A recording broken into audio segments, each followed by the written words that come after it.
Hello everyone, welcome back. आज हम start करेंगे इंसेंटिव प्लान्स। देखिए, जब लास्ट वीडियो में हमने वेज सिस्टम की बात की थी तो वहां पे देखा था कि वर्कर्स की वेजेस को कैलकुलेट करने के लिए बेसिकली जो पॉपुलर मेथड्स है हमारे पास वो टू ही है। या तो हम अपने वर्कर्स को टाइम के अकॉर्डिंग सैलरी उनकी कैलकुलेट करते हैं या फिर हम उन्हें पीस के अकॉर्डिंग कैलकुलेट करते हैं। बट दोनों ही सिस्टम के अपने अपने कुछ एडवांटेजेस और डिसएडवांटेजेस होते हैं। जैसे कि अगर मैं पीस की बात करूं, पीस रेट सिस्टम की, तो यहाँ पे क्या होता है, एम्प्लॉयज अपनी अर्निंग्स को मैक्सिमाइज करने के लिए ज्यादा से ज्यादा यूनिट्स प्रोड्यूस करने के लिए ट्राई करेंगे। और इससे क्या होगा कि जो भी मशीन्स है, इक्विपमेंट्स है, टूल्स है, उनका इम्प्रॉपर तरीके से हैंडलिंग करेंगे, बिल्कुल भी केयर नहीं करेंगे। वहीं अगर हम टाइम रेट सिस्टम लगाते हैं तो यहाँ पे एम्प्लॉयज क्या करेंगे कि अपनी अर्निंग्स को इंक्रीज करने के लिए वो हर जॉब को कंप्लीट करने में ज्यादा से ज्यादा टाइम लगाएंगे ताकि उनकी अर्निंग्स मैक्सिमाइज हो सके। तो हमने देखा कि दोनों ही मेथड्स के अपने अपने कुछ एडवांटेजेस हैं और कुछ डिसएडवांटेजेस हैं। तो हमने सोचा कि क्यों ना हम कुछ ऐसे प्लान्स लेकर आए जिससे कि दोनों के डिसएडवांटेजेस जो है वो ओवरकम हो जाए और दोनों ही सिस्टम के एडवांटेजेस जो है वो कंबाइन हो जाए। तो इन दोनों के एडवांटेजेस को कंबाइन करने के लिए हमने क्या किया, इंसेंटिव प्लान्स को डिवाइस किया। इंसेंटिव प्लान्स आप कह सकते हो एक तरीके की बोनस स्कीम होती है कि जो एम्प्लॉयज ऑलरेडी एफिशिएंट है वो तो एफिशिएंट रहे ही, लेकिन जो एम्प्लॉयज इनएफिशिएंट है, बिलो एवरेज है, वो भी, उनको भी एक इंसेंटिव मिले कि और ज्यादा हम हार्डवर्क करें ताकि हमारी अर्निंग्स जो है वो मैक्सिमाइज हो सके। इसी को हम इंसेंटिव प्लान्स कहते हैं। तो देखिए, अगर हम इसके कैरेक्टरिस्टिक्स को देखें तो सबसे पहला कैरेक्टरिस्टिक्स होता है किसी भी इंसेंटिव प्लान का कि वो हमारे सारे तरीके के वर्कर्स को, चाहे वो एफिशिएंट हो या फिर वो इनएफिशिएंट हो, सबको मिनिमम वेजेस तो गारंटी होनी चाहिए। फॉर एग्जाम्पल, अगर एक एम्प्लॉय है जो कि 10 यूनिट्स प्रोड्यूस करता है पर डे पर और वहीं दूसरा एम्प्लॉय है जो कि सिर्फ 1 यूनिट प्रोड्यूस कर पा रहा है 1 डे पर, तो इसकी अर्निंग तो अच्छी हो जाएगी पर डे के अकॉर्डिंग, लेकिन इसकी अर्निंग तो नहीं बन पाई पर डे पर। तो यानी कि ऐसा इंसेंटिव प्लान जिसमें आप सिर्फ पीस के अकॉर्डिंग पेमेंट करते हो, that is not a good incentive plan. तो इंसेंटिव प्लान ऐसा होना चाहिए जिसमें हर तरीके के वर्कर को, चाहे आप एफिशिएंट हो चाहे आप इनएफिशिएंट हो, आपकी जो वेजेस है कम से कम आपको मिनिमम तो आपको पता है कि आप आज जॉब से कम कितने रुपीस लेके घर जाने वाले हो। तो इंसेंटिव प्लान में कम से कम आपकी मिनिमम वेजेस तो गारंटी होनी चाहिए। सेकेंड पॉइंट है कि इंसेंटिव जो है वो हमेशा किस पे डिपेंड होना चाहिए कि एफिशिएंट वर्कर्स ने कितना टाइम सेव किया। यानी कि जो वर्कर जितना ज्यादा टाइम सेव करेगा उसका उतना ज्यादा बोनस बनेगा और जो एम्प्लॉय कम टाइम सेव करेगा उसका कम बोनस बनेगा। तो इंसेंटिव प्लान्स कैसा होना चाहिए, depending upon your time save. Third point है, इंसेंटिव प्लान जो होते हैं हर जॉब के लिए एक स्टैंडर्ड टाइम फिक्स कर दिया जाता है कि ये जॉब कितने टाइम पे कंप्लीट होगा। तो जब आप हर जॉब का एक स्टैंडर्ड टाइम कैलकुलेट कर लोगे तो उस टाइम को हम एम्प्लॉय के टाइम से कंपेयर करते हैं कि एम्प्लॉय ने कितना टाइम जो है वो सेव किया। फॉर एग्जाम्पल, आपने सोचा था कि किसी जॉब को करने में 10 आवर्स लगेंगे, लेकिन एम्प्लॉय ने जो है उस जॉब को सिर्फ 8 आवर्स में ही कर लिया। So this is the standard time and 8 hours जो एम्प्लॉय ने लिया है, this is the time taken by the employee. तो एम्प्लॉय को जो बोनस मिलेगा वो कितना हो जाएगा, अकॉर्डिंग टू टाइम सेव, और टाइम सेव उसने कितना किया, 2 आवर्स। तो 10 घंटे लगने वाली जॉब पर अगर एम्प्लॉय 8 घंटे में ही कंप्लीट कर रहा है, इसका मतलब है कि उसने 2 आवर्स को सेव किया और उसका बोनस किस पर डिपेंड करेगा, ऑन दिस 2 आवर्स। तो यही है कैरेक्टरिस्टिक्स हमारे इंसेंटिव प्लान्स के। अब बात करते हैं सबसे फर्स्ट इंसेंटिव प्लान की, that is Halsey and Halsey wear premium plan. तो देखिए, यहाँ पे इन्होंने क्या बोला कि वर्कर्स को जो है उन्हें टाइम के अकॉर्डिंग पेमेंट किया जाएगा। यानी कि जो भी वर्कर्स जितना टाइम एक जॉब पे डिवोट करेंगे उनको उसके अकॉर्डिंग पेमेंट की जाएगी। तो यानी कि उनका जो बेसिक वेज होगा वो कितना हो जाएगा, time taken multiply by rate per hour. इसे हम शॉर्ट में लिख सकते हैं T into r, that is time taken by the worker into में रेट पर आवर। ये तो हो गया उनका बेसिक वेज। जैसे कि अगर मान लीजिए कि आपकी 8 आवर्स की जॉब है तो आपने 8 घंटे जॉब पे काम किया और आपका जो आर्ली रेट है दैट इज ₹2, तो आपको 16 रुपए जो है वो आपके दिन की दिहाड़ी तो बनी गई। लेकिन अगर हम बोनस की बात करेंगे तो आपका बेसिक वेज हो गया, लेकिन अगर हम बोनस की बात करें तो यहाँ पे बोनस कितना दिया जाएगा, bonus is 50% of the time save. यानी कि उन्होंने बोला कि आप जितना टाइम सेव करोगे उसका 50% ही हम आपको बोनस देंगे। फॉर एग्जाम्पल, स्टैंडर्ड जो टाइम है वो हमारा 20 आवर्स का है और एक्चुअल टाइम किसी एम्प्लॉय ने लिया उसे कंप्लीट करने में 16 आवर्स और आर्ली रेट कितना है, ₹2 है। तो उसने कितना टाइम सेव किया, 20 घंटे की जॉब को अगर आप 16 घंटे में कंप्लीट करोगे, it means you are saving 4 hours. तो आपने 4 आवर्स को सेव किया। और आपका आर्ली रेट कितना है, 2 रुपीज। तो आपके घंटे के हिसाब से कितने रुपीज बनते हैं, 8 रुपीज आपकी अर्निंग बनती है। That is a bonus. ये आपका बोनस बनता है 8 रुपीज का। लेकिन हल से बोलते हैं कि आपको पूरे 8 रुपए नहीं मिलेंगे, इसका 50% आपको मिलेगा और बाकी जो 50% है वो मैनेजमेंट को मिलेगा। यानी कि 8 रुपीज का जो है वो 4 रुपीज एम्प्लॉय को मिलेगा एंड 4 रुपीज मैनेजमेंट के पास रहेगा। तो वही हमने यहाँ पे किया कि जो 4 रुपीज है वो एम्प्लॉय को मिला और बाकी जो उसकी बेसिक वेज थी, जो बेसिक वेज थी 32 रुपीज, वो उसको मिलेगा। तो उसकी टोटल अर्निंग कितनी हो गई, एक तो बेसिक वेज टाइम के अकॉर्डिंग और दूसरा जो उसने टाइम सेव किया उसके अकॉर्डिंग उसका बोनस हो गया 4 रुपीज। तो उसकी टोटल अर्निंग हो जाएगी 36 रुपीज की। तो वही यहाँ पे मैंने लिखा है कि टाइम सेव आपने सबसे पहले कैलकुलेट करना है, that is standard time minus में टाइम टेकन। दोनों ही चीजें आपको क्वेश्चन में गिवन होगी कि हमारी जॉब का स्टैंडर्ड टाइम कितना है और एम्प्लॉय ने कितना टाइम लिया है। तो बोनस क्या हो जाएगा, जितना टाइम आप सेव करोगे, जैसे कि हमारे क्वेश्चन में 4 आवर्स आपने सेव किया था, आर्ली रेट जितना होगा दैट इज 2 रुपीज और उसका 50% आपको मिल जाएगा as a bonus. So this is the bonus. तो टोटल अर्निंग अगर हम एम्प्लॉय की बात करें तो वो कितना हो जाएगा, time taken multiply by rate per hour plus time save into में rate per hour and 50%। So this is the incentive plan which was given by the Halsey. अब क्वेश्चन में कई बार पूछ लेता कि Halsey and Weir premium plan क्या है। तो देखिए, सबसे पहले जब हालसे ने अपना प्लान बनाया था तो उन्होंने बोला था कि हम 50% ही बोनस देंगे। लेकिन जब उन्होंने अपने फ्रेंड के साथ मिलकर प्रीमियम प्लान बनाया तो उन्होंने बोला कि हम 50% की जगह 30% यूज करेंगे। तो पूरा फॉर्मूला सेम रहेगा, लेकिन आपको यहाँ पे 50% की जगह कितना लिखना है, 30%। तो if the question ask you कि कैलकुलेट करना है आपने अर्निंग्स को अकॉर्डिंग टू हालसे, तो आप 50% यूज करेंगे। और अगर क्वेश्चन बोलता है आपने हालसे एंड वियर प्रीमियम प्लान के अकॉर्डिंग अर्निंग कैलकुलेट करनी है, तो आपने यहाँ पे 50 की जगह 30% यूज करना है। Everything will remain the same. अब अगर इस मेथड के हम एडवांटेजेस की बात करें तो this is very easy to use and simple to understand है। यानी कि आप इजीली इसको यूज कर सकते हो कि एम्प्लॉय ने जितना भी टाइम सेव किया उसके अकॉर्डिंग उसका आर्ली रेट मल्टीप्लाई करना है। जितना भी आपका टोटल बोनस बनता है उसका 50% आपको मिल जाएगा। तो यानी कि बहुत इजी है कैलकुलेट करना और वर्कर को इजीली समझ भी आ जाएगा। तो it's simple to understand. Second advantage क्या है कि जो भी बेनिफिट है वो किसके बीच में शेयर हो रहा है, वर्कर और मैनेजमेंट के बीच में। क्योंकि 8 रुपीज में से 4 रुपीज तो मैनेजमेंट को मिल रहे हैं एंड 4 रुपीज एम्प्लॉय को मिल रहे हैं। तो जो भी टोटल बेनिफिट है that is shared by the employ and the management. सो ये दोनों का बेनिफिट दोनों शेयर कर रहे हैं। वहीं अगर हम इसके डिसएडवांटेजेस की बात करें तो सबसे बड़ा डिसएडवांटेज है कि यहाँ पे स्टैंडर्ड टाइम को फिक्स करना ही डिफिकल्ट टास्क है। अगर आपने स्टैंडर्ड टाइम बहुत ज्यादा हाई फिक्स कर दिया, यानी कि कोई उसे अचीव ही नहीं कर सकता, तो इंसेंटिव प्लान पूरा फेल हो जाएगा। सेकेंड डिसएडवांटेज है कि कई बार वर्कर जो होते हैं वो इस स्कीम को लाइक नहीं करते, क्योंकि वो कहते हैं कि हमें इसका पूरा बेनिफिट तो मिला ही नहीं। अब ये जो 4 घंटे सेव हुए हैं ये तो पूरी मेरी मेहनत है ना, मैं एफिशिएंट हूं, मैं हार्ड वर्किंग एम्प्लॉय हूं जिसने इन 4 घंटे को सेव किया, तो मुझे पूरे 8 रुपए मिलने चाहिए। ये पूरे 8 रुपीज के ऊपर मेरा हक होना चाहिए। Why I am sharing 50% of my earning with the management. Management क्यों मुझसे 4 रुपए ले रही है। तो यानी कि कई बार वर्कर्स जो होते हैं वो इस प्लान को लाइक नहीं करते, क्योंकि उन्हें सिर्फ 50% ही इस स्कीम का बेनिफिट मिलता है। इसका नेक्स्ट डिसएडवांटेज क्या है कि वर्कर्स क्या करते हैं, जब उन्हें एक से ज्यादा जॉब पे रखा जाता है तो वर्कर्स क्या करते हैं कि जिस जॉब 1 पे वो काम कर रहे हैं उस पे तो ओवर स्पीड ही काम करते हैं, यानी कि जल्दी जल्दी काम करते हैं ताकि उनका टाइम सेव हो सके।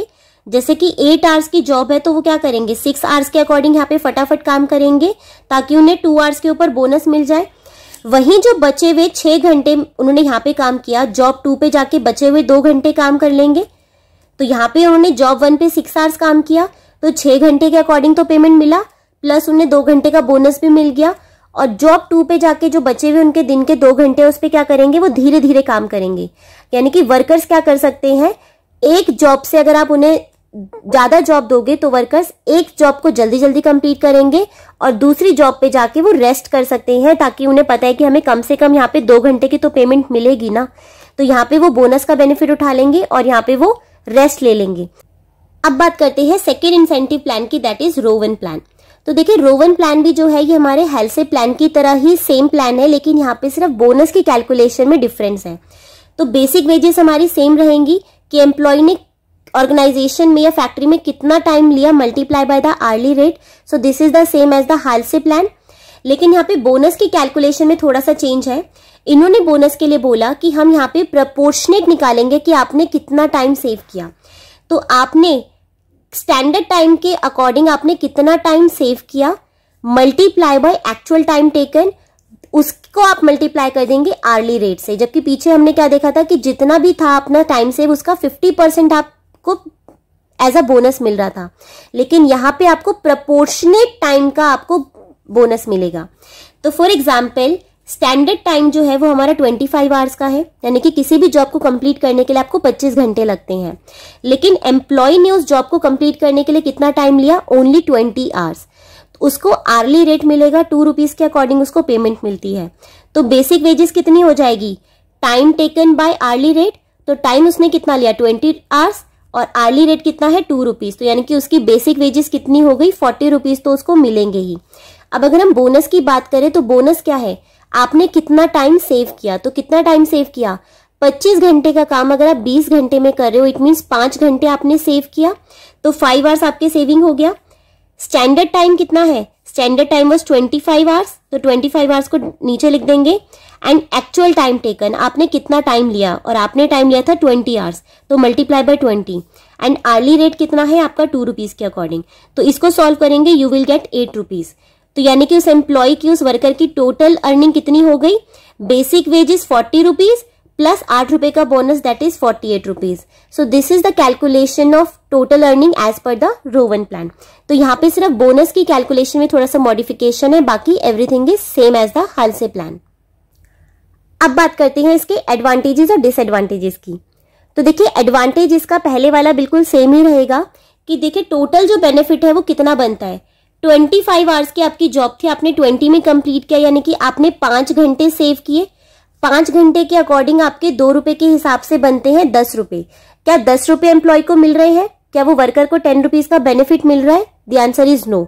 एम्प्लॉय को सिर्फ 8 रुपीज का बेनिफिट मिल रहा है, यानी कि इस 10 रुपए में से एम्प्लॉय को 8 रुपीज मिल रहे हैं, जबकि मैनेजमेंट अपने पास 2 रुपए रख रही है। तो यानी कि यहाँ पे जो बेनिफिट है वो दोनों ही शेयर कर रहे हैं, मैनेजमेंट भी और एम्प्लॉय भी। So the total benefit is shared by the management and the employee together. अब अगर हम इसके डिसएडवांटेजेस की बात करें तो सबसे पहला डिसएडवांटेज है कि ये वाला सिस्टम जो है ये सिंपल टू अंडरस्टैंड नहीं है, यानी कि आप इसे भले ही इजी तरीके से आप यूज कर सकते हो, लेकिन एम्प्लॉय को जल्दी से समझ नहीं आएगा। उसे समझ नहीं आएगा कि आपने इसको डिवाइड क्यों किया, इसको मल्टीप्लाई क्यों किया और ये चीजें क्या कर रहे हो। जबकि पिछले वाले में हालसे प्लान में बहुत ईजी था कि जितना टाइम सेव करोगे उसका 50% मिलेगा, लेकिन यहाँ पे इस इक्वेशन को समझने के लिए वर्कर को इतना समझ नहीं आएगा, इतना जल्दी उसको समझ नहीं आएगा। So this system is not simple to understand. Second disadvantage है कि जो भी एफिशिएंट वर्कर्स की बोनस है और जो भी नॉट सो एफिशिएंट वर्कर्स की बोनस है, उन दोनों के बीच में डिफरेंस ज्यादा नहीं होता, जिसकी वजह से एफिशिएंट वर्कर्स के पास कोई इंसेंटिव नहीं है कि हम ज्यादा हार्डवर्किंग करें। तो एफिशिएंट वर्कर्स क्या करते हैं, वो देखते हैं कि जब हमारे ही बराबर इनएफिशिएंट वर्कर्स को बोनस मिल रहा है तो हम क्यों ज्यादा एफिशिएंट बने रहे। तो एफिशिएंट वर्कर्स के लिए कहीं ना कहीं जो होता है वो एक मोटिवेशन का काम करता है, वो डीमोटिवेट हो जाते हैं कि हम ज्यादा हार्डवर्क क्यों करें, जबकि नॉट सो एफिशिएंट वर्कर्स को भी सेम ही तरीके का बोनस मिल रहा है, उनको भी थोड़ा सा कम मिल रहा है, लेकिन हमारे आसपास ही उनको बोनस मिल रहा है। तो ये उनके लिए कहीं ना कहीं डीमोटिवेटिंग फैक्टर हो जाता है। थर्ड इंसेंटिव प्लान आता है R2R और 100% बोनस प्लान। 100% बोनस प्लान नाम से ही समझ आ रहा है 100% बोनस, यानी कि एम्प्लॉय जितना भी वर्कर जितना भी टाइम सेव करेगा उसका 100% किसको मिलेगा, वर्कर को मिलेगा।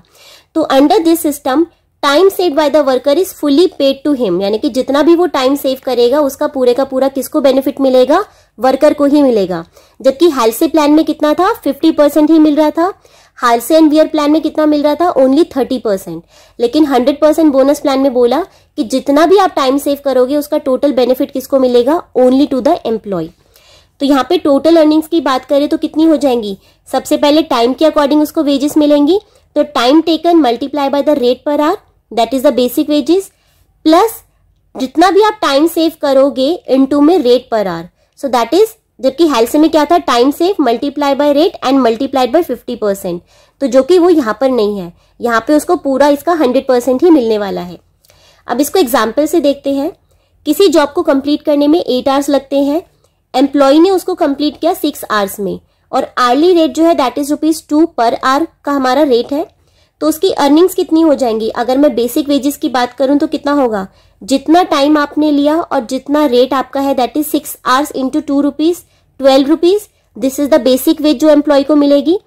अगर हम उसके बोनस की बात करें तो कितना बोनस बनेगा? देखिए 8 घंटे की जॉब है, आपने 6 में कंप्लीट किया तो आपके 2 घंटे सेव हो गए। तो 2 घंटे सेव आपने किया और 2 रुपए आपको 1 घंटे का मिलेगा, तो आपको कितने रुपए बनेंगे? 4 रुपए आपको मिलेंगे। तो that is 4 rupees is your bonus. तो बेसिक वेज प्लस बोनस, तो उसकी टोटल अर्निंग हो जाएंगी 16 rupees. So this is the very easiest plan. Next plan है टेलर्स डिफरेंशियल पीस रेट। अब देखिए यहाँ पे क्या था कि टेलर जो थे उन्होंने बोला कि यहाँ पे हम 1 रेट की जगह हम यहाँ पे 2 पीस रेट देंगे। अभी तक ऊपर आपने देखा था कि जो भी पीस रेट होता था या जो भी रेट होता था वो हमारा सिर्फ एक ही रेट होता था और उसी की बेस पे हम लोग बोनस को कैलकुलेशन करते थे।